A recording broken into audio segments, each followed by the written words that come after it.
30% de terres et mers protégées d'ici 2030. J'aime aussi bonne gestion efficace des aires protégées.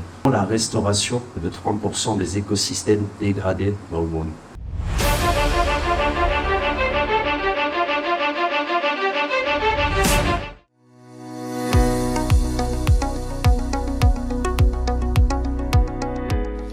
Financé par l'Agence française de développement et mis en œuvre par Expertise France, le programme régional Varuna vise à lutter contre l'érosion de la biodiversité des îles du sud-ouest de l'océan Indien au bénéfice des habitants de la région. Les 8 projets arrivant à mi-parcours de la phase 2022-2026, un événement de restitution et de présentation des réalisations et des ambitions des acteurs régionaux s'est tenu au Radisson Blu Waterfront les 11 et 12 juin 2024. Une occasion pour les parties prenantes de réfléchir ensemble à la prise en compte de la biodiversité dans les décisions privées et publiques, à travers une table ronde et 5 séquences de conférences pendant les 2 jours. Déjà, un premier élément important pour reposer le contexte vis-à-vis du groupe AFD, c'est son engagement sur un agenda commun en faveur du climat et de la nature. Aujourd'hui, le groupe veut s'aligner avec les accords de Paris, premier élément, sur le changement climatique. Deuxième élément, s'aligner sur l'accord de Kougney-Montréal qui a été décidé lors de la COP15 de la Convention sur la diversité biologique en 2022 à Montréal. Ça détermine tout un cadre d'action sur les prochaines années d'ici 2030 et notamment sur la biodiversité avec 23 cibles qui ont été déterminées par la communauté internationale et sur lesquelles les différents pays qui ont signé cette convention doivent s'engager. Le programme Varuna est organisé autour de 3 grandes composantes. Structurer des réseaux d'acteurs régionaux pour inciter des efforts coordonnés de préservation de la biodiversité. Soutenir l'intégration des enjeux de la transition écologique auprès des acteurs économiques.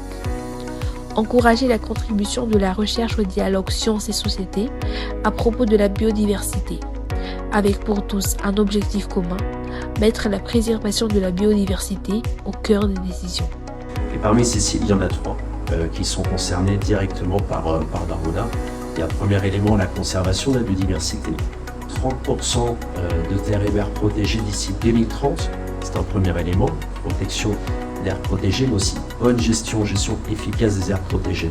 Deuxième élément, la restauration de 30% des écosystèmes dégradés dans le monde. Troisième élément qui là dépasse largement la biodiversité, c'est le mainstreaming de la biodiversité.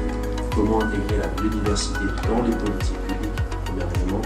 Comment intégrer la biodiversité dans la transition des acteurs économiques, deuxième élément. Et là, ça dépasse très largement le sujet de la nature, mais c'est bel et bien la transformation de nos modes de production et de nos modes de consommation qui se tiennent derrière tout ça.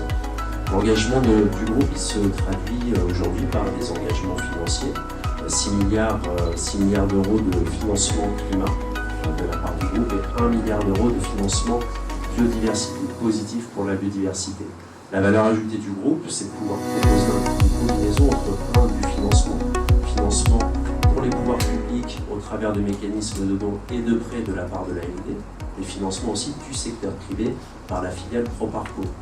Et pour assurer que ces engagements se traduisent par de l'exécution et de la mise en œuvre et qu'on ait des stratégies qui soient appliquées et qui fonctionnent, Expertise France a intégré le groupe il y a un peu plus de 2 ans maintenant pour proposer de la coopération technique aux acteurs avec lesquels le groupe travaille. C'est ça notre engagement aujourd'hui, c'est ça l'engagement sur Varuna qui je pense incarne bien ces sujets puisqu'on travaille au niveau d'une région. On est sur l'un des 36 hotspots de biodiversité mondiaux. Donc il y a ici un réel enjeu bien évidemment de pouvoir appliquer ces changements dont on parle. Deuxième élément, c'est une approche partenariale.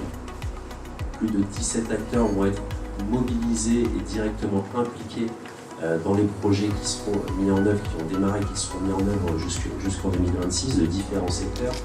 Et enfin, c'est de pouvoir apporter une réponse régionale à un défi commun. J'en ai parlé, efficacité des réseaux d'aires marines protégées sur le 30 par 30, production de connaissances scientifiques, implication du secteur académique, implication de la jeunesse également sur les sujets de sensibilisation à la biodiversité, et puis enfin, je le mentionnais tout à l'heure, impliquer le secteur privé de la région avec l'union des chambres de commerce et d'industrie pour faire en sorte que les modèles des acteurs économiques puissent évoluer sur des stratégies long terme. Je vous remercie.